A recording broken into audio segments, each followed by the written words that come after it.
Christ is risen. He is risen indeed. Okay, Lincoln, I know you can do better than that. Christ is risen. He is risen indeed. Do you think everybody at home did it that well?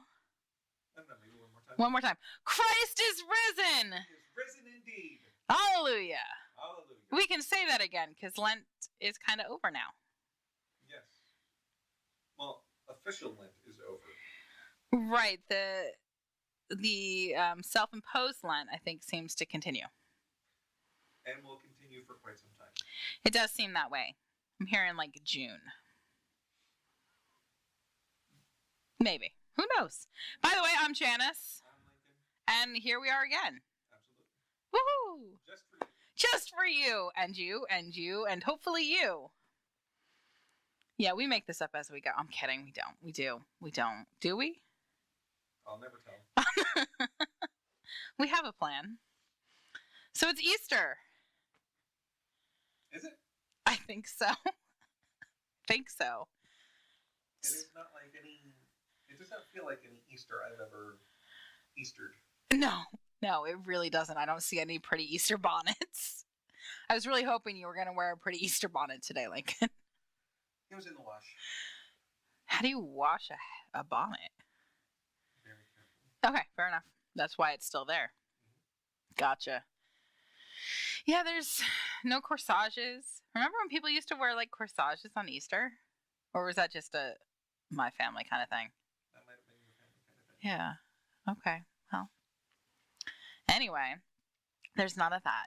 We have a few flowers here in the church, so thank you for those who gave those. Hopefully they'll be the picture you see at some point today. But we thank you for those beautiful flowers to remind us that even the bulbs know that there are times of winter and dormancy and times to bloom. So here we are. It's Easter. It is. And it's a weird year to be talking about Easter, but at the same time, I think we need to hear it more this year. It feels weird because the celebration portion of it isn't as available. It's true. So how are you going to celebrate this year? I have no idea. Okay. We are having Zoom calls with our families. But not just like the people who we would normally celebrate with. But for Jay's family, we're going to connect his sister in Morocco and his aunt and uncle in England. Cool. And with his mom and dad and cousin who are in Philly. So that will be a really cool one. And then for my family, we're doing one with East Coast relatives and West Coast relatives. My kids will get to meet some relatives they've never met before. So there's that. That will be really cool. Trying to schedule those is really hard because, time zones. Especially across the pond. Yeah, but thankfully I think they're on the same time zone. Which was really convenient. Yeah. And then all of our cousins are in California, so that's kind of cool. And it's not something we would have done if everything was normal. Yeah. So we tried to come up with something a little different this year. Yep. That's what we're doing. I don't know what we're eating. We got time to figure that out, right? Sure. There's food in the house. Because, we're not going to the store, so there's food. You hope. I hope. Yeah. So, yeah, Easter feels a little different this year, but the scriptures haven't changed. No, not for a while. Not for a while. Well, I guess every time there's a new translation, they change a little bit. Yeah. But the heart of the message hasn't changed. True enough. In, like 2,000 years-ish. Give or take a decade. It's a little surreal though, thinking about that. And I think we could maybe connect it this year a little differently than we have before. It was a time where there were a lot of people in Jerusalem. It was crowded and packed. They were there for Passover. And they just did these crucifixions on the Sabbath, and the women snuck snuck down to the tombs almost. You know, can you imagine people trying to like sneak out of their houses right now and you know, do stuff like that? It's a little. Leaving your house is certainly something that is not advisable for most people. Yeah, don't leave your houses. But these ladies did, and we know that the disciples were kind of locked up in a room. And these ladies went out. They weren't afraid to say, hey, this person was important to us. They weren't afraid of any sort of retribution. They weren't having Peter outside the guards and outside the priest's house, afraid of acknowledging that they knew Jesus. Right. They went with all the ointments and materials to give him a proper burial. And I think that's kind of impressive. You know, we don't give them that much credit for it. We give them credit for going, but what they were going for, they were proving that they knew him. They were acknowledging that he was important to them. They weren't afraid until they got there. When they got there, they became just a little bit afraid because weird things were happening. To put it mildly. Depending on which gospel reading you have, there's earthquakes and there's stones and blinding light and angels and all. It's I gotta be honest, I'd be a little overwhelmed. Yes, but at the same time, it's fascinating that even with all that, they still stayed. They did. They didn't run away in fear. You know, it kind of echoes even like the shepherds on Christmas Eve, on that first Christmas, where, you know, an angel appeared before them and then a great heavenly host appeared and they didn't run in fear. You know, maybe their bodies had become completely stiff and they literally couldn't run in fear. But there's some echoes of that. Mm-hmm. That most of us would probably run in fear. Or at least take cover if there was an earthquake or a blinding light or whatever it is. We would respond differently, I think. Yes. But these ladies in their grief stood their ground. They had a job to do. They had a job to do. And they were met with scary yet hopeful news that the one you're looking for isn't here. He's been raised from the dead just like he said he would be. And they believed. Yeah, there's something simple and beautiful about that. That they just believed. You know, I think in this day and age we we doubt things more than that. We question, I don't think we accept things as openly and purely as that. You know, he told you. He told you what was going to happen. And it happened. Literally, he said, this is going to happen. And it did. And they ran off with joy to go tell people. You know, and in one gospel, it says, you know, Jesus meets them on the road. You know, and this crazy mixed up emotion where they don't know if they're happy or sad or grieving or afraid or just confused. Jesus meets them there. And he just says, hey. Jesus does that a lot. In the in the Gospels, after resurrection, he does that a lot. He encounters people where they are. He doesn't say, you know, you need to come find me. It's not like an Easter egg hunt. Come and find me. It's, here I am. You know, we see that multiple times. Mm-hmm. We see that, when the ladies get to that upper room and Peter is like, what is going on? And he runs out of the room and finds nobody there. That wasn't his place to see Jesus yet.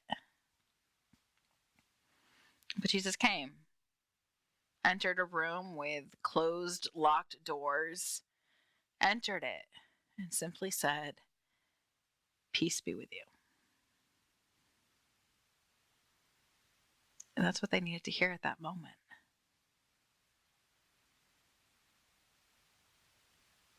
And I think that's crucial. They were afraid. They weren't out with the women. They didn't go to the tomb. They didn't rush there. Well, Peter did, but they didn't go there first thing in the morning. They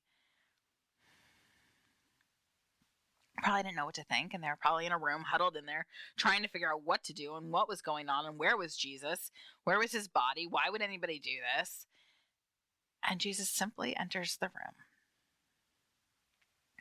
and says, "Peace be with you."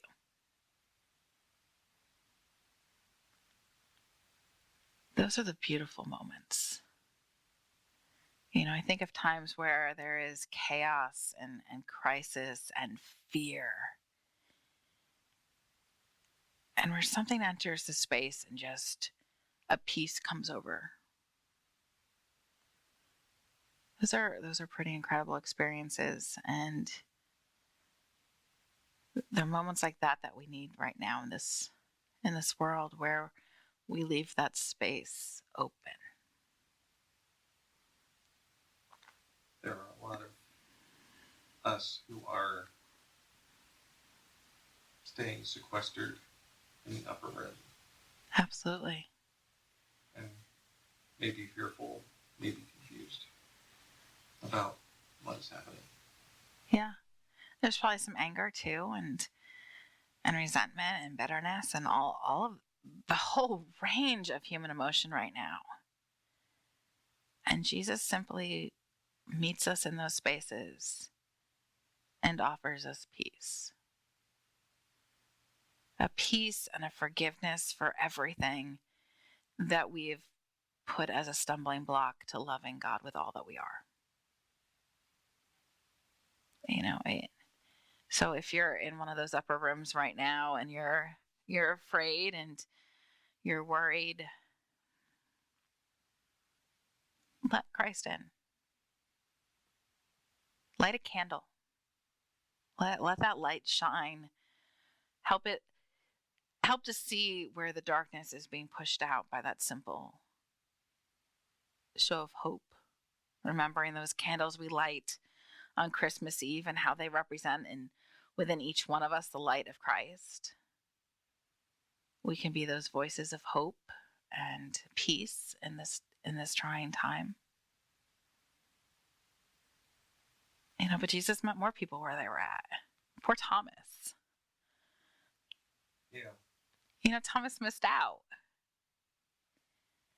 And he is feeling a little slighted. And I think there's probably people who understand that idea right now, too, of missing out on things. People are missing out on a lot of things. But imagine Thomas, he missed out on seeing resurrected Jesus. And that's got to be a letdown. And we give him this terrible reputation of doubt, like, no, that couldn't have happened. Like, any one of us wouldn't be sitting there saying the exact same thing. No, that didn't happen. But I find it interesting to think about, putting ourselves in that story. Who do we identify with? Do we identify with the women who just believed with all that they were without question? Or, Thomas really gets a bad rap because Peter doubted. Otherwise, he wouldn't have run to the tomb. He would have just accepted what he was told. So, he was as much a doubter as Thomas was. Peter kind of had more on the line, though. Yeah. He did that whole denial thing. So, I always wonder what Peter's thinking, though, when he's running. Is he running in hopes that he'll find Jesus alive or not find him there? Like, what is his hope in that running? He knows he messed up. He knows that he denied Jesus just like Jesus told him he would. So maybe something in Peter's mind, it triggered him and it's like, oh, well, if he knew I was going to deny him, maybe he really did know he was going to raise up after 3 days. I love Peter because he's so complicated and yet I think so human. So maybe I'm Peter. I don't know. Yeah. Who are you in this story? I don't know. Yeah, but then you have the other disciples. Did they believe what the woman said, or did they still question but were too fearful to go out? Did they need Peter to reassure them so then they believe? And then, you go all the way to, Thomas, the aforementioned doubter, who doesn't accept at face value what the other disciples are telling him. So I think there's a broad range there of where do we see ourselves in our faith. I want more in the Gospels about resurrected Jesus.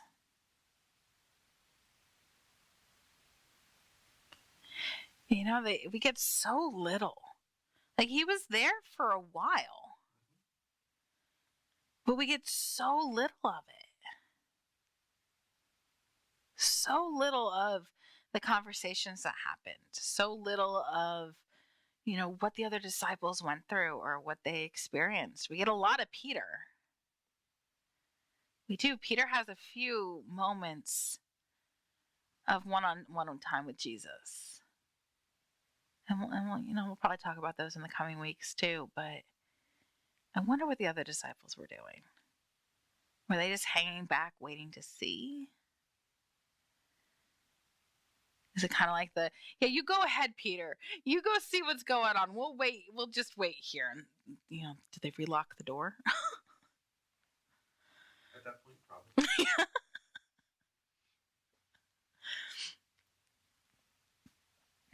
But where are we in the story? I don't want any of you running out of the house right now, though. So please don't take that as the message here. Please don't go out running and looking. But Jesus came and met them where they were, and Jesus is going to meet each one of us where we are too right now. Absolutely. He's gonna find us whether we're locked in an upper room or we're outside gardening, or make sure you cover those things. There's some frost out there, But he's gonna meet us where we are. If you're still out of the house working, Jesus is right there with you too. We see that from the guys who were walking to Emmaus. They were just walking and talking, and Jesus comes up next to them and starts chatting away and pretends he doesn't know anything that's going on. And they share their grief, their heartache, their selves with this stranger on the road. And then it wasn't until the familiar action of breaking of bread that they recognized and their eyes were open. So even just as we go about our regular tasks and activities and, our multiple hand washings, Jesus meets us where we are. And maybe our eyes aren't always open, but if we're willing to share who we are and our experiences and our heartache and our grief, our God's right there with us. So I think that's the resurrected message this year, is that we're not alone. We might be feeling alone. We might be going a little stir crazy. We might just want to get out of our houses as fast as humanly possible, but we're not alone. And we have the greatest of all companions to talk to walk with, to share with, to encounter in new ways. And I think that's a message of hope we all need right now. Because we have to remember, for the disciples, it wasn't necessarily safe after they encountered the risen Jesus. It wasn't necessarily, hey, I'm walking around town with my best friend Jesus. Like, they probably couldn't do that. They probably were still sequestered away a little bit, and we are too. But that doesn't mean we can't share and learn and experience Jesus together. Right? I was having this idea about Easter and how to share with people the hope. And I have this idea of blowing bubbles, remember? Oh, yeah. And I thought that was a really great idea. We could all go outside and blow bubbles. And then it was that whole, wait, we're not supposed to be sharing particulates and breathing and all that stuff. So it wasn't until my kids pointed this out, yesterday, that you can take the bubble wand and just like let the wind move them, and you can just move the bubble wand and bubbles will still come out. So if you have bubbles at your house or dish soap, you can make that into bubbles. Go let some bubbles up. Because bubbles, I don't know, they always make me feel better. They kind of make me giggle. Yeah. When they pop, and when you see one and you don't know who blew it and it's just there, it's just this little hello. Maybe Lincoln's giving me this look like you are literally crazy. I haven't thought about it, but there is something about that is, it's just so innocent. Yeah, it's just. On stressful days in college, at least like in spring seasons, I would go outside and blow bubbles. And I'd have friends who would see bubbles, go by their window and be like, I knew it was you outside. And they'd come and blow bubbles with me. I love bubbles because it's kind of hard to be sad or frowny when there's a bubble blowing by. Right? So if you have bubbles at home, again, you can make bubbles, right? Just dish soap and water, right? That's right. I don't know the right proportions, but experiment. It could be a fun experiment. And I don't care if you're 2 or 200. You can go out and let your bubble wand make bubbles. Try not to blow on it though, just because we don't want that news story. We don't want to be the headline. Local church creates worst pandemic hotspot by blowing bubbles. But if you, wave the bubble wand or let the wind pick it up, there'll be bubbles. So blow some bubbles in some way today. As you're saying, Christ is risen. He is risen indeed. I usually get that in far more times on a Sunday morning on Easter. I got to keep getting that in today. But you were right there. I've been well trained. Christ is risen. He is risen indeed. Those are awesome words. Those are the most magnificent words if you think about it. They are, because what they represent. An impossible became possible. Just like Christmas, the impossible became possible. Easter represents the impossible becoming possible. And let's find a way to share that. Let's find a way to proclaim that, to shout it, to let that message break forth. Whether it be through bubbles or some other means, find some way. Go fly a kite today. I almost broke out into song. Mary Poppins. Yes. Let's go fly a kite. That's a good song. It also has the I love to laugh. Find some way to spread joy. Call somebody you haven't talked to for a while who might be spending this day alone. Give them a call. Video chat somebody. Very popular. Very popular this day. Throw some bubbles up in the air. Not just, the liquid, but with a wand or some sort of, way you want to get bubbles out there. Take some pictures. Post them on the Facebook page. We'd love to see them. Because I love bubbles. You can put some balloons up too, but that's not really good for the birds and the fish. Find some way to share joy this day. So Christ is risen. He is risen indeed.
God, we come before you on this day in which we celebrate resurrected new life,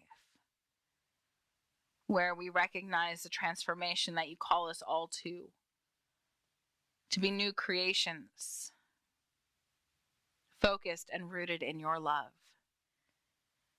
So guide us. Guide us this day to be Easter people, sharing hope and promise and love and peace with all we encounter. We ask that you be with those who are struggling this day, who are filled with fear and worry, much like the disciples in the upper room. There is grief, there is heartache, there is boredom. God, we've experienced the full range. Be with us, truly, wherever we are at. Help us to feel your presence, your peace, your comfort. Be with those who are treating those who are sick right now. Give them courage and perseverance on what has to be hard, long days. Be with all those who continue to work outside the home, whether stocking shelves or driving trucks or working on production lines or whatever it may be. God, we give you thanks. Be with the teachers who are teaching online and through email and video chat and ways that they never dreamed that they would have to teach, but give them imagination and creativity and an overabundance of patience. Be with all of our families. Be with those who feel alone this day. May we join them in their space and offer them hope and love.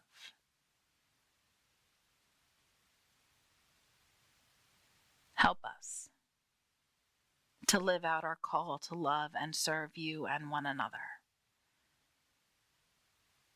Help us to be your faithful children, boldly proclaiming that Christ is risen. He is risen indeed. Amen. Amen. Thanks, everybody. We'll talk to you soon. Take care. Bye.